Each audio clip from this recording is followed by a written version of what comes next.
ಕೊಟ್ರ ವರ ಇಟ್ರ ಶಾಪ. ಶಾಪಾನುಗ್ರಹ ಸಮರ್ಥರಿದ್ರು. ಇನ್ನೇನ್ ಪಜೀತಿ ಬಂತಂತ ಎಲ್ಲ ಖಡಾ ಕುಂತರು, ನೆಟ್ಟು ಕುಂತರು, ಚಲವಾದ.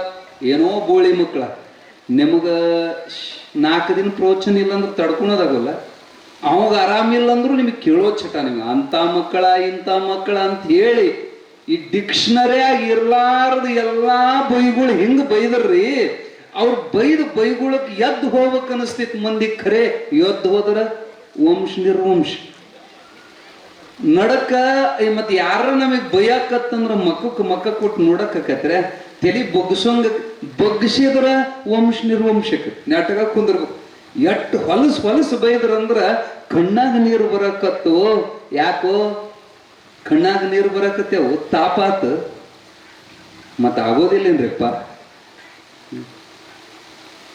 ಕಣ್ಣ ನೀರು ಬಂದು ಹೆಂಗ ನಮ್ಮ ಪ್ರವಚನ ಹೆಂಗೈತಿ? ನಿಮ್ಮ ಸಿದ್ಧಾರೂಢನು ದಿನ ಪ್ರವಚನ ಹೇಳ್ತಾನೆ. ಇವತ್ತು ನಾ ಪ್ರವಚನ ಹೇಳೇನೆ. ನಿಮ್ಮ ಅಜ್ಜ ಹೆಂಗ್ ಹೇಳ್ತಾನೆ, ನಾ ಹೆಂಗ್ ಹೇಳ್ತೇನೆ. ನನ್ನಂಗೆ ಹೇಳಕ್ ಬರ್ತತ ನಿಮ್ಮ ಸ್ವಾಮಿಗೆ ಅಂದ್ರವ್ರು. ಅವಾಗ ಅಪ್ಪ ಹೊರಗಾಗಿದ್ರೆ ಹೇಳ್ತಿದ್ವಿ, ಇದು ಮಠ ಐತಿ ಹೊಳ್ಳಿ ಏನು ಹೇಳೋದಂದ್ರವ್ರು.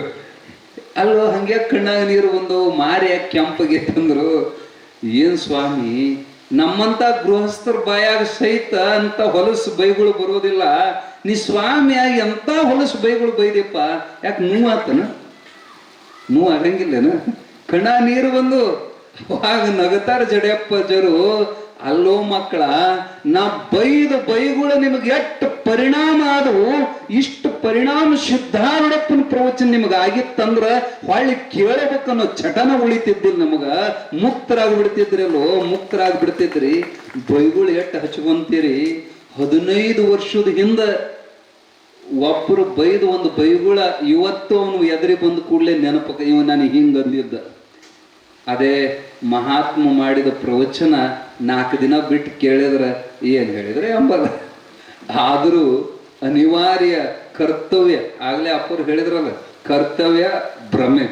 ನಮ್ ಭ್ರಮೆ ಕೇಳತಾರ ಬದಲಾಗ್ತಾರ ಅನ್ನೋ ಭ್ರಮೆ. ಆದ್ರೆ ನಮ್ ಕರ್ತವ್ಯ ಹೇಳಲೇಬೇಕಾಗಿರುವಂತ ಕರ್ತವ್ಯ. ಆದ್ರೆ ಹಂಗಂತ ಎಲ್ಲರೂ ಹಂಗಲ್ಲ. ಇಷ್ಟು ಮಂದಿ ಬಂದಾರಂದ್ರ ಅವ್ರು ಹೇಳ್ತಾರಲ್ಲ, 1000ಕ್ಕೊಬ್ಬ ಸತ್ಯ, 1,00,000ಕ್ಕೊಬ್ಬ ಭಕ್ತ, ಕೋಟಿಗೊಬ್ಬ ಶರಣ. ಹುಣಸೆ ಗಿಡ ಹೂವು ಬಿಟ್ಟತಂದ್ರ ಎಲ್ಲಾ ಹೂವು ಹುಣಸೆ ಹಣ್ಣಾಗೋದಿಲ್ಲ. ಅದ್ರಾಗ ಎಷ್ಟೋ ಉದುರಿ ಹೊಕ್ಕವ, ಅದ್ರಾಗ ಕೆಲವು ಗಟ್ಟಿಯಾಗಿ ನಿಲ್ತವ, ಅದ್ರಾಗ ಕಾಯಿ ಹಾಕವ. ಆದ್ರ ಕಾಯೆಲ್ಲದು ಹಣ್ಣಾಕತ್ತೇನು? ಇಲ್ಲ. ನಡಕ ಯಾವ ಕರ್ಕೊಂಡ್ ತಿಂತವ. ಹಣ್ಣಾಗುವಂಥದ್ದು ಎಲ್ಲೋ ಅಪರೂಪ. ಕೇಳಿದದ್ರೊಳಗ ಕೆಲವು ಮಂದಿಗೆ ಪರಿಣಾಮ ಆಗ್ತದೆ. ಕೆಲವರು ಉಳಿಸುವಂತಾರ, ಉಳಿದದ್ದೆಲ್ಲ ಆಚರಣೆ ಒಳಗೆ ಬರ್ತತನಂದ್ರ ಯಾರೋ ಕೆಲವೊಬ್ರು ಅದನ್ನ ಹೆಜ್ಜೆಗೆ ನೆನಪಿಟ್ಟು ಒಂದು ಆಚರಣೆ ಒಳಗೆ ತರ್ತಾರ. ಆಚರಣೆ ಒಳಗೆ ತಂದವರು ಎಲ್ಲರೂ ಮುಕ್ತರಕರೇನು ಅಂದ್ರ ಪ್ರಾರಬ್ಧ ಗೊದ್ದ ಹೆಮ್ಮರವೇರಿ ಬಿದ್ದಂತೆ ಸರ್ವಜ್ಞ. ಒಂದ್ ಕಡೆ ಹೇಳ್ತಾರ, ಒಂದೊಂದು ತುದಿಗೆ ಹೋಗಿ ಕೊನೆ ಸಮಯಕ್ಕೆ ಜಾರಿ ಕಾಲು ಬಿದ್ದು ಆರೂಢ ಪತಿತ ನ್ಯಾಯ ಅಂತ ಹೇಳ್ತಾರ. ದೊಡ್ಡವರು ಸಹಿತ ಒಮ್ಮೊಮ್ಮೆ ಮಕಾಡ ಬಿದ್ದಾರೆ ಈ ಕಾಲದೊಳಗ. ಎಲ್ಲೋ ಕೋಟಿಗೊಬ್ಬ ಶರಣ ಹೇಳಿದಾರಲ್ಲ, ಕೋಟಿಗೊಬ್ಬ ಶರಣ. ಹುಟ್ಟಿದ ಮನುಜರೆಲ್ಲ ನೆಟ್ಟಗೆ ಶಿವಜ್ಞಾನಿಗಳಾದರೆ ಭವದ ಬಳ್ಳಿಗೆ ಬೀಜ ಉಂಟೆ. ಬೀಜ ಬೇಕಲ್ಲ ಹೊಳ್ಳೆ ಹುಟ್ಟಾಕ ಸಹಾಯಕ ಇರ್ಲಿ ಅಂತ ಬೀಜ ರೂಪವಾಗಿ ಇದೇನು ಆಧ್ಯಾತ್ಮದ ಬೀಜವನ್ನು ಬಿತ್ತಬೇಕು ಅನ್ನೋ ಸಂಕಲ್ಪದಿಂದ ಪಾಲಬಾವಿಯ ಹುಡುಗರು ಹಿರಿಯರು ಏನು ಮಾಡ್ಯಾರ, ಇನ್ನು ನೀವು ತಳ್ಳ್ರಪ್ಪ ಗಾಡಿನ. ಹಳೆ ಬೇರು ಹೊಸ ಚಿಗುರು ಕೂಡಿರಲು ಮರ ಸೊಗಸು. ಯಾಕ ವಯಸ್ಸಾದ್ಮೇಲೆ ರಿಟೈರ್ಮೆಂಟ್ ಆಗಬೇಕ್ರಿ. ಬಹಳ ಮಂದಿಗೆ ಬುದ್ಧಿ ಬರಂಗಿಲ್ಲ. ಬ್ಯಾರೆ ಊರಾಗ ನಾವು ನೋಡ್ತೇವೆ, ಚಾವಿನ ಕೊಡಕ್ ತಯಾರಿಲ್ಲ. ಹಿರಿಯರ ಹುಡುಗರ ಕೈಯಾಗ ಎಲ್ಲ ನಮ್ಮ ಕೈಯಾಗ.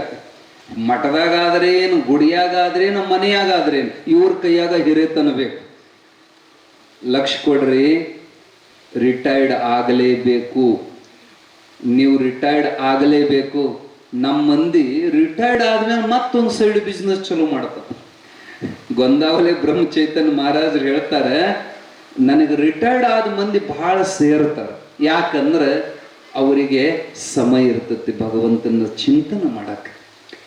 ಆದ್ರೆ ಇತ್ತಿತ್ಲಾಗ ನಮ್ಮ ಮಂದಿ ರಿಟೈರ್ಡ್ ಆಗುವಲ್ದು ಮತ್ತು ಬೇರೆ ಏನರ ಉದ್ಯೋಗ ಚಲೋ ಮಾಡಿ ಭಗವಂತಗ ವೇಳೆ ಕಾಂಚನ ಏನಂತಾರೆ, ಕಾಂಚನವೆಂಬ ನಾಯ ನೆಚ್ಚಿ ನಿಮ್ಮ ನಾನು ಮರೆತನಯ್ಯ.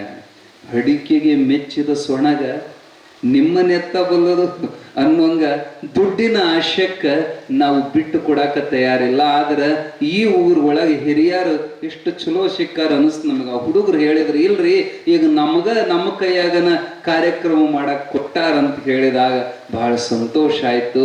ಬಸವಣ್ಣನ ಹೆಸರಿನೊಳಗ, ಜಯಂತಿ ಹೆಸರು ಒಳಗ ಇತ್ತಿತ್ಲಾಗ ಆರ್ಕೆಸ್ಟ್ರಾ ಚಲೋ ಆಗ್ಯಾವ, ನಾಟಕ ಚಲೋ ಆಗ್ಯಾವ, ಹಾಡೋದು ಕುಣಿಯೋದು ಮೋಜು ಮಜಲ. ಎಂತೆಂತ ಮಹಾತ್ಮರ ಜಯಂತಿಯನ್ನ ಎಷ್ಟು ಅಶ್ಲೀಲವಾಗಿ ಅಸಹ್ಯವಾಗಿ ಮಾಡಕತ್ಯಾರಂದ್ರ ಅವ್ರು ಏನಾರ ಇದನ್ನು ನೋಡಿ ಬಿಟ್ರ ಚೀಚಿ. ಬಹಳ ಇತ್ತಿತ್ಲಾಗ ಧರ್ಮದ ಕಡೆಗೆ ನಿವೃತ್ತಿ ಆಗ್ತಾ ಇರೋ ಪರಿಸ್ಥಿತಿ ಒಳಗ ಹುಡುಗರು ಪ್ರವಚನ ಇಡೋನು. ಯಾಕ? ಪ್ರವಚನದಿಂದ ಪರಿವರ್ತನೆ ಆಗತದೆ, ಕೆಲವಿಷ್ಟು ಬದಲಾವಣೆ ಆಗುತ್ತವ. ಮಹಾತ್ಮರ ಮಾತು ಕಠಿಣವಾದ ಹೃದಯಗಳನ್ನು ಮೃದು ಮಾಡ್ತವ. ಶರಣರ ವಚನಗಳಿಗೆ ಅಂತ ತಾಕತ್ತೈತಿ. ಅಪ್ಪವ್ರು ಹೇಳಲಿಲ್ಲ, ವಚನ ಆಗಿ ಎಷ್ಟೋ 900 ವರ್ಷ ಆದರೂ ಇವತ್ತಿಗೂ ಜೀವಂತದವ. ಒಂದು ವಚನ ಕೇಳಬಿಟ್ರೆ ಮನಸ್ಸು ಸಮಾಧಾನ. ನೀವು ಎದ್ದು ಕೂಡಲೇ ಇಂಥದ್ದೊಂದು ಕೆಲಸ ಮಾಡ್ರಿ.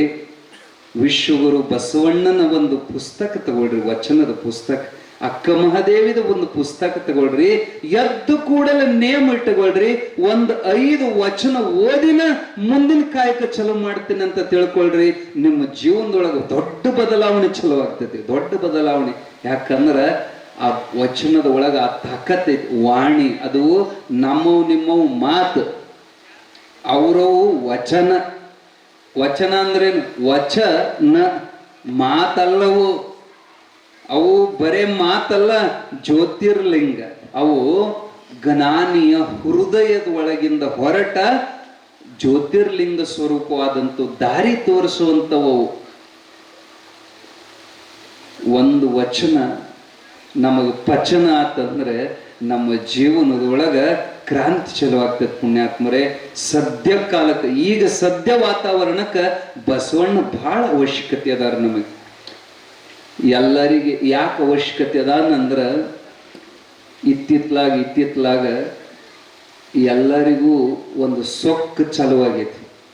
ಏನು ಸೊಕ್ಕ? ರೊಕ್ಕದ ಸೊಕ್ಕ.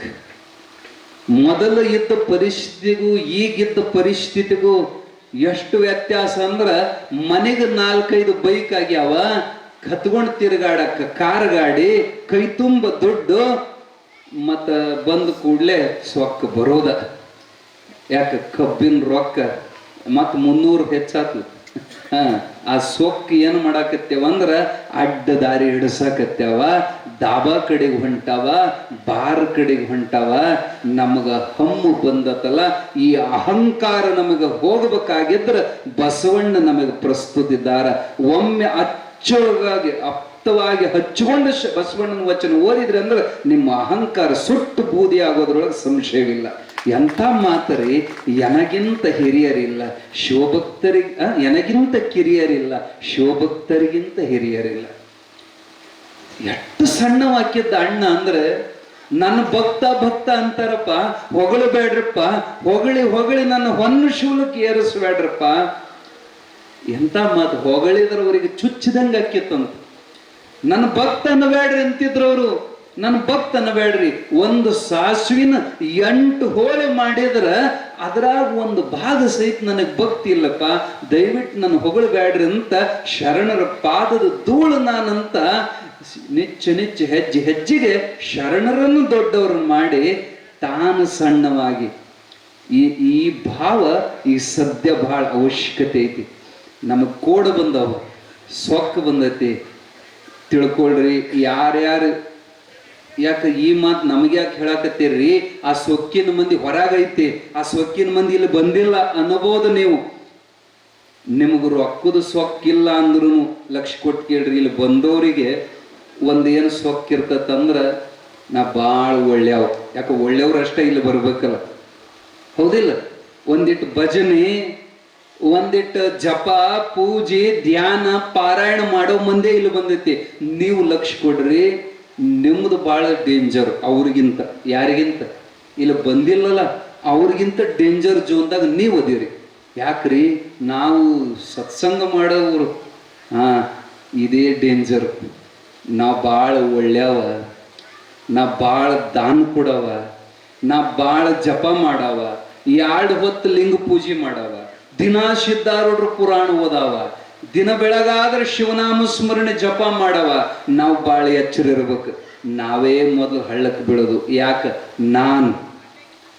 ನಾ ಭಾಳ ಚಲೋ, ನನ್ನಂಗ ಯಾರಿಲ್ಲ, ಇವು ಐತಲ್ಲ ಪರಮಾತ್ಮಗೂ ನಮಗೂ ದೂರ ಮಾಡುವಂತ ದೊಡ್ಡ ಕಂದಕನೇ ಈ ಅಹಂಕಾರ. ಈ ನಾನು ಯಾರ ಹೊಗಳಿದ್ರಂದ್ರೆ ಏನು ಒಳ್ಳೆ ಮನುಷ್ಯ, 1 ಲಕ್ಷ ಕಾಣಿಕೆ ಕೊಟ್ಟ, ಏನು ಒಳ್ಳೆ ಮನುಷ್ಯ, ಎಷ್ಟು ಸೇವಾ ಮಾಡಿದ, ಇಷ್ಟು ಯಾರ ಹೊಗಳಿದ್ರಂದ್ರ ಆನೆಂದ ಅಹಂಕರಿಸದಿಪ್ಪುದು ಅಚ್ಚರಿ ಶಂಭುಲಿಂಗ ಅಂತ ಹೇಳ್ಯಾರ. ಈ ಅಹಂಕಾರ ಒಂದು ನಾವು ಕಳ್ಕೊಳ್ಳಿಲ್ಲ ಅಂದ್ರೆ ನೀ ಏನು ಸಾಧನೆ ಮಾಡಿದ್ರು. ಪರಮಹಂಸರು ಒಂದು ಉದಾಹರಣೆ ಕೊಡ್ತಾರೆ. ಕುಡಿದ ನಿಷೇಧಾಗ ಹೊಳಿ ದಾಟಬೇಕಾಗಿತ್ತ, 6 ಮಂದಿ ಕುಡುಕರು ತೆಪ್ಪ ಹತ್ತಿದ್ರು, ರಾತ್ರಿ ಕತ್ತಲದಾಗ ಬೆಳಕನ್ನ ಹುಟ್ಟು ಹಾಕಿದರು. ಬೆಳಗ್ಗೆ ನಿಷೇಧ ಇಳಿದಿತ್ತು, ತೆಪ್ಪ ಅಲ್ಲೇ ಇತ್ತು. ಅವಾಗ ನೋಡಿದ್ರು ಹಗ್ಗನ ಬಿಚ್ಚಿದ್ದಿಲ್ಲ ಅವರು. ಅದು ನೀರಿಗೆ ಹರಿದು ಹೋಗಬಾರದಂತ ನಾವಿಕ ಕಟ್ಟಿ ಹೋಗಿದ ಅಂಬಿಯಾರವ. ಇವ್ರು ಹಗ್ಗ ಬಿಚ್ಚಲಂಗ ಬೆಳತನ ಹುಟ್ಟು ಹಾಕ್ಯಾರ. ಮುಂದೆ ಓದಿತ್ತೇನೋದು ಹುಟ್ಟು ತೆಪ್ಪ. ಹಂಗೆ